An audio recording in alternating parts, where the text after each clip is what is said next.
What's up, guys? It's Crash Power. This is the ultimate, most comprehensive Easter egg guide for the tomb you'll find on YouTube. So drop a like if you enjoyed the video, and let's get right into it. First, let's start with what we're going to bring into the game, the loadout. You're going to want to equip, obviously one of you is going to have the ice staff. If not, more than one of you can have the ice staff if you build one and get one out of the box. But for this game and the boss fight specifically, we're going with the ASG-89. And this is the setup I recommend. Normally I have a suppressor on for more salvage drop, but I've switched it to a full choke, reinforced barrel, Ranger 4-grip, extended mags, the ergonomic grip, balanced stock, steady aim laser, and of course rapid fire. This is what's going to do the boss damage that you need. And you're going to equip this weapon with brain rot. It does the most damage to these big suckers. That's what you're going to want to use. And I actually don't have anything unlocked for it, so you can take your best pick at that. When it comes to your field upgrade, you're going to want to use Ether Shroud. And not only Ether Shroud, you're going to want to have nearby players are also cloaked. The first major augment group shroud, and your minor augment needs to be extra charge. It increases your max charge by 1, so that means I'll have 2 max charges going into the boss fight. Each of my other 2 teammates also have 2 charges each, which gives us 6 charges, and this is crucial for when it comes to shooting the big guys, especially the ones that you need to take down and shoot while you need to stand there and just shoot the talisman. The gobble gun I'm going to recommend is Perkaholic, and I don't pop it before I go into the zombie round, or to this boss fight. I wait until I get downed, and then I pop my Perkaholic. You also want to have your best teammate with near-death experience, so you get revived just by his proximity when you keep all your perks. I also had Phoenix Up equipped to revive, teammates, and they keep all their perks as well. Insta kills are good, but basically, as far as gobblegum, those are the things that I highly recommend. The other things like profit sharing and idolize is optional. Profit sharing hidden power I had to save on salvage and get points fast. Next, I'm going to show you how to build and upgrade the ice staff. Now, if you already know how to do that, you can simply skip to the 12-minute, 30-second mark of this video. The first thing you want to make sure you do is go to the subterranean temple near the red portal and activate this amulet by holding the action button to open up the passageway to the Dark Ether Nexus. This will activate the etheric lanterns located around the map that you'll need to shoot in order to progress in the building of the ice staff. You'll notice 2 murals in rooms just after you enter from the spawn. One is right here in the room where depth perception is, and the other is on the other side over here. And these 2 mirrors are going to be essential when it comes to building the ice staff. In each of these little subsections, you'll find 4 lanterns. Only one will have the Ethereum lantern lit, and you want to keep shooting lanterns until the one closest to the mural is lit right here. When it does, it's going to activate a picture of Roman numerals in a constellation shape, but you can't see them until you kill a shot mimic on round 8 that will drop a molecule. Make sure you get that molecule. Once you do, you'll see Roman numerals lit up on these murals, and you have to shoot them in numeric order. If you get the order wrong, they'll turn red. It'll save your progression of correct number shot, and then you'll have to start over again. Shoot all the symbols in numeric order to create the Taurus constellation. Doing so will trigger a lockdown event with 5 waves of enemies, including doppelgast and shock mimics. The staff part will spawn at the end alongside a max ammo power-up. Now you have to repeat this process over again in Lethalic Catacombs. Go over there and shoot the Athenic lantern until it's in front of the wall depicting the archer, and you'll need to shoot the 10 symbols in numerical order, which form the Orion constellation. Doing so will trigger a lockdown event with 5 waves of enemy, and this time the headpiece will spawn at the end alongside a max ammo power-up. Now, you're doing this probably around 8 or 9 or pretty early in the game, but you need to make sure you have at least a level 1 pack-a-punched weapon or something really strong to handle these bosses, because In the tight spaces, it can get kind of stressful. Then return to the Darth Ether Nexus. The altar at the top of the mound, go there and interact with it. The parts will spawn in front of you at the altar, which will trigger a final lockdown event where you need to protect the staff from enemies. Once you've completed this, the Staff of Ice will be available to pick up. Now that you have the Staff of Ice, it's time to upgrade it to Ull's Arrow. Using the Staff of Ice, you want to rapidly shoot and freeze 3 purple etheric lanterns in 10 seconds. To do this, you want to go throughout the map and get, I'm going to recommend you do these 3 crystals. Get them to spawn in these 3 spots. You have to shoot this quick. If you do it successfully, a quote from Archibald will be played to confirm the step. Extinguish the flames, hurls the crystals. So, where does that jolly well leave us? When you've done that successfully, return to the Dark Ether Nexus. You'll find 3 floating rocks with a specific purple symbol on each one of them. Shoot each symbol on the rock with the Staff of Ice, and it will lower the rock down. Now, these can be kind of difficult to find. You really have to look. But once you find them and shoot all 3, memorize the symbols, because you're going to need to shoot them to open a locked portal. These are the symbols that you could see on the stones. You'll need to shoot 3 of them. But one of the 4 portals will close itself after you shoot all 3 rocks. Go to the opposite side, outside the Dark Ether Nexus, and you'll find the door that's closed. And shoot the symbols from the 3 rocks you find on this door. This will reopen the portal. But before you can go through, check the floor in front of the portal. If you don't see any symbols on the floor, you've entered the wrong symbols and you'll fall to your death when you enter the portal, so be careful. Note, having stamina with free fall augment on or quick revive with dying wish equipped will prevent your death. But just make sure that you have 3 symbols on the floor before you go through. It'll kill you. Enter the portal to the Dark Ether Nexus, and it will teleport you up on top of this rock above the center mound. You'll see a purple orb right here. Make sure you approach this orb and hold the action button to activate the challenge. This is very important, because if you don't, if you just jump off the side, then like this, it will stay up there, and the challenge, you'll have to go through the whole process over again to restart a round and shoot the gate and whatnot.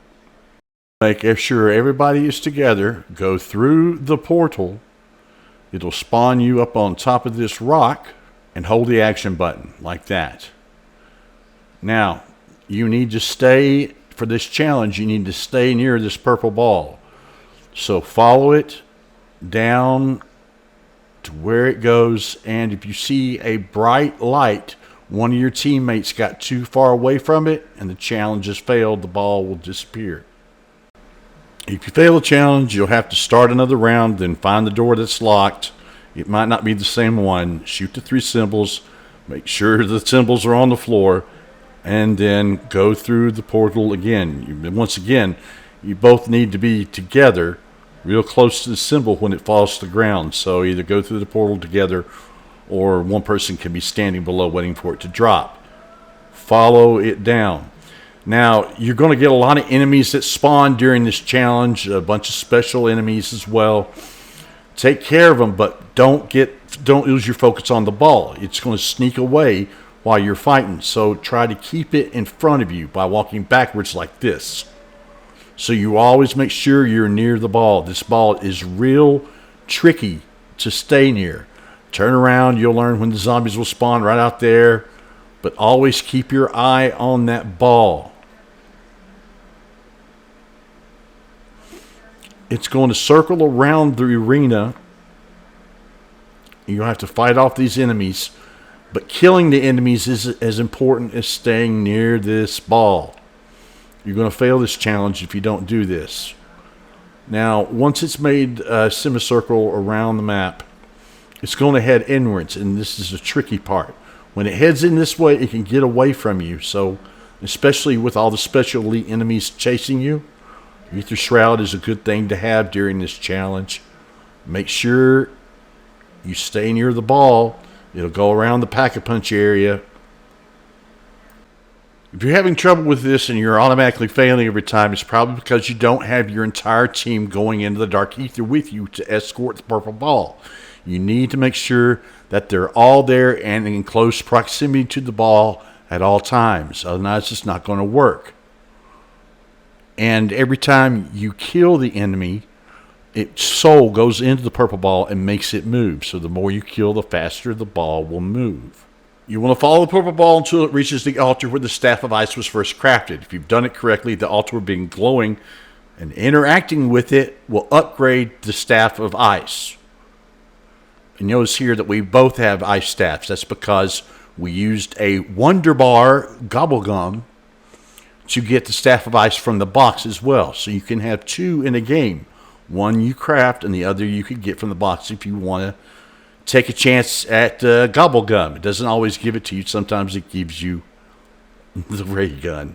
And if you do have two Staffs of Ice in the game and you want to upgrade them both, you'll have to wait after upgrading the first one before you can upgrade the second one. Just stroll around, kill some enemies, survive for a while, and eventually the altar will glow again. And this will allow you to upgrade the second Staff of Ice to Uhl's Arrow. Once you have it upgraded, there are two options in front of you. Your number one is you got to learn how to use the damn thing. So you've got your primary fire just like before it was upgraded, but now you've also got an alt fire, which is L2 on a controller. You hold that down for a few seconds for a charged attack that's going to create a storm cloud in front of you, and it will freeze any zombies that walk into it, just like the Origins Ice Staff. However, you can also flip over to an alt fire version of the staff called Skitsmax Vigor by pressing left on your D-pad. It's going to allow you to use R2 to fire a bolt of healing energy at downed teammates in order to revive them. So the staff is both offensive and defensive. For the next part of the Easter egg, you'll need to complete 4 challenges, starting with this vermin statue right here. Shoot the vermin statue in the Dark Ether Nexus with Skitsmax Vigor. It's the ice staff, upgraded ice staff. You hold left on the D-pad, the revive shot, and then hold the action button to interact with it.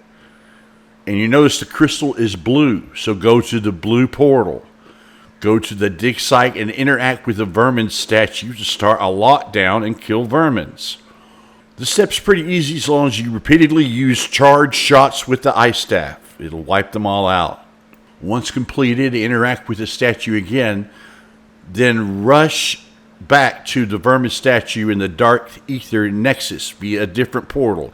You won't be able to go back in the blue portal. Head to a different portal, go to that statue without being hit more than a few times. You notice a bar on the left here.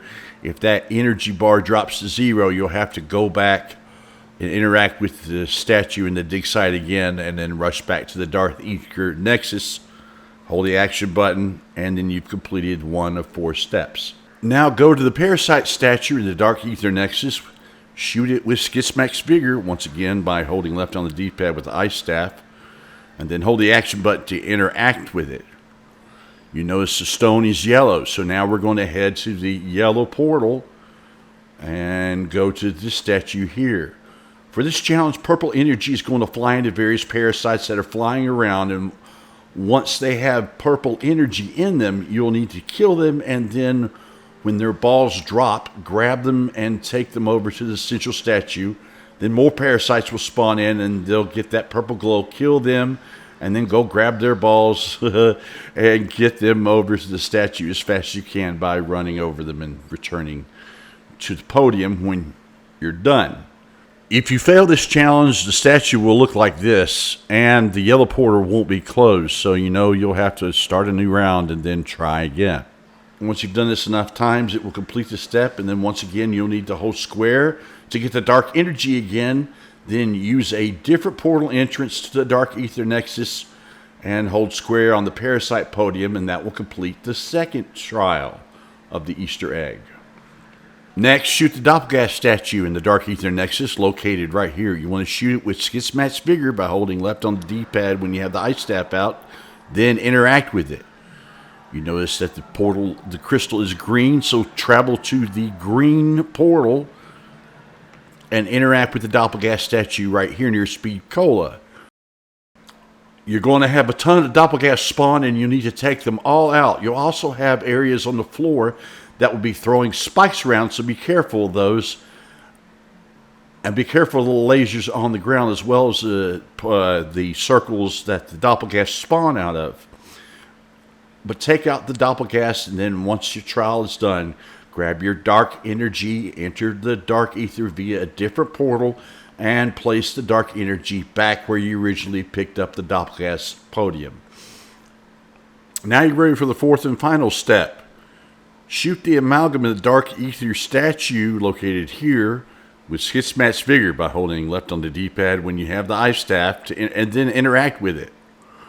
The crystal's red, so you want to head to the red portal. At this point, you might be out of staff ammo, and you could go buy ammo from an ammo crate, or you can get a max ammo. That's an alternative way to get ammo back via either a cashback or potentially doing the free max ammo Easter egg. But once you've got your ammo back, use the Skits Match Vigor to shoot the fourth amalgam crystal, and then pick up the dark ether energy, go through the red portal, run all the way down to quick revive, and place it in the podium down there. This will spawn in a big amalgam. While you're killing the amalgam, it's going to shield intermittently and will tether to a nearby zombie that you need to take out. The zombie tethered to it, and that will allow the amalgam to take damage again. And then you can just take down, after a couple of phases doing this, and then it's the same thing.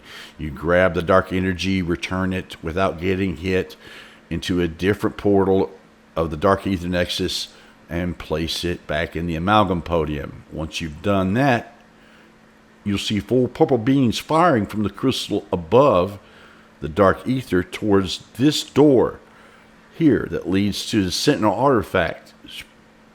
This is pretty much the boss fight, so you need to make sure that you're extremely prepared for what comes next. And in this map, there's something special that you really want to get your hands on, and that's a gold armor vest. It slowly regenerates your armor after being hit, like your health. It takes about 10 seconds for each plate to regen, or if you have a plate in reserve, you can just instantly be at max armor. But even though it's easy to start this blood sacrifice, completing sacrifice is not so easy. Matter of fact, it's downright difficult until you learn the steps that I'm going to show you in this video, which makes this challenge all too easy. You just have to know how and when to do it. Go to the Dark Ether Nexus and melee 2 wooden boxes, and each will drop a human head for the statue. Go over near Juggernaut, and you'll find the first box right here. Melee it to hold the action button and pick up the human head. And the next one's located on the opposite side of the Dark Ether Nexus, over here, underneath this tree. Then go to the spawn area and place the head of the statue of the Roman mausoleum and the statue at the dig site. Interact with one statue and then trigger the lockdown, or blood sacrifice. During the lockdown, every player will be placed at 1 health. The first blood sacrifice will spawn 3 HVT Doppelgast. Then, once you've killed all 3 of them, the blood sacrifice will end. And the second one will spawn 3 HVT Shock Mimics. You have to do 1 blood sacrifice per statue. But once you have the heads in place, don't start the blood sacrifice yet. What you're going to do is save up 5,000 salvage so you can buy 2 mutant injections. That's right. All score streaks are now disabled after patch during the blood sacrifice. So what you do is you enable the mutant injection first and then activate the blood sacrifice. But as you can see here, beating them up like that isn't that easy, and it's because this is round based. You want to wait. You're not going to do enough damage until you hit round 26.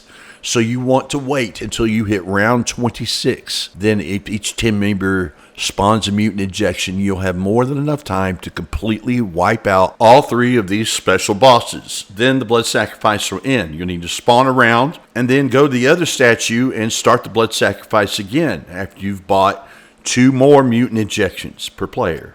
You do that and you'll be able to access the golden armor with ease. But make sure you wait until round 26 or later. You shouldn't need any special gobblegum, any special perks or anything like that, because if you wait till round 26 and use a mutant injection, the blood sacrifice will be over before your mutant injection expires. So that's a load off. And this makes the boss fight a whole lot easier. This armor is awesome. It goes without saying you need your weapon Pack-a-Punch 3 and gold in rarity. Both weapons if possible. I use bullet weapons. Now as far as the boss fight goes, once the 4 statues have been charged, there's going to be a bridge that unlocks the Dark Ether Nexus that leads to the boss area with a Sentinel artifact. You interact with it to start the boss fight. This is where it is really important to have one bullet weapon per player, because the boss is immune to splash damage. The Sentinel artifact will circle around the arena and shoot a laser downstairs and then up, and it'll repeat that process over and over until you can shoot the Sentinel artifact and become damaged. The Sentinel artifact can become damaged when it turns purple. You shoot it to bust it, and then it's going to repeat. Whereas 2 lasers and then 2 artifacts will start spinning. You'll have to shoot them. Then 3 lasers and then 4.